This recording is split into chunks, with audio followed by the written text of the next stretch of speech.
ئەوانەی ئێوە بانگەشەیان بۆکەن دوور لەخوا مێشێکیان پێ دروست ناکرێ. بۆیە خۆی گەورە فەرمێ ئین الذین تدعون من دون الله لن يخلقوا ذبابا ولو استمعوا له. هەموو ئەوانەی کە ئێوە بانگەشەیان بۆ ئەکەن مێشێ دروست ناکەن. مێشێ بەو بچووکیە کەیتر ئینسان وەک وەڵێ هەر نازانێ ئەم مێشە چۆن و بۆچی دروست بووە. ئەم مێشە بەم بچووکیی خۆی دوو چاوی هەیە. چاوەکانی چەند عەدەسەی لەسەرە؟ هەزارەها عەدەسەی لەسەرە. ئێمە یەک عەدەسەمان لەم چاوە یەک عەدەسە ئا کابراڵێ عەدەسەیان بۆ گۆڕیوە یان چاومان کز دەبێ عینەک لە چاوەکەین. یەک مێش لە چاوێکی هەزارەها عەدەسە شەش پاڵوو هەیە لە چاوەکەی تریشی هەزارەهای تر هەیە.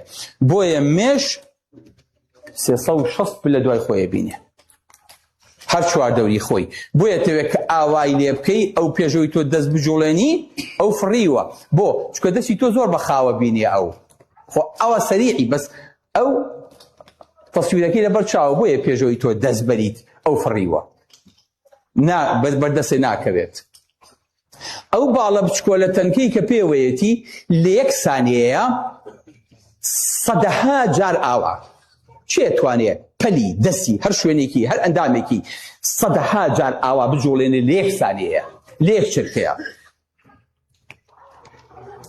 جاخوای گەورە دوو پەتی بۆ دروست کردووە لە پشتیا بۆ ئەوەی کە تەوازونی خۆی ڕاگرێ لە کاتێکا مێش ئاوایەت و ئاوا ئەچێ ئەتوانێت بەسەر سەقفیشە ئاوا خۆی بگرێت و لەو تەبەدۆرەیە خۆی بنیشێتەوە بۆ چکە مووی پێوەیە مۆکانە توانێت ڕێک بۆ بنووسێتەوە و لەسەر هەموو ڕێ خۆی ئینکا.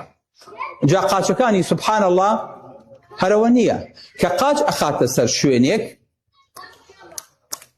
قاچەکەی تامەکە ئەڵێمەی تۆ لە سەری ئیساگەنە شوێنێکی شیرینە یەکسە شتەکە بە قاچ تامێکا تۆزانی ئەمە ئێستا چی لە ژێریایەتی. دوایی دانی نییە مێش ئەی چۆن بتوانێت شت بخوا دەمی مادەیەکی ئیسفنجی تایە ئاوایی با بۆ ئەو شەکرەیان بۆ ئەو خواردنەی کە لەبەر دەستیایەتی.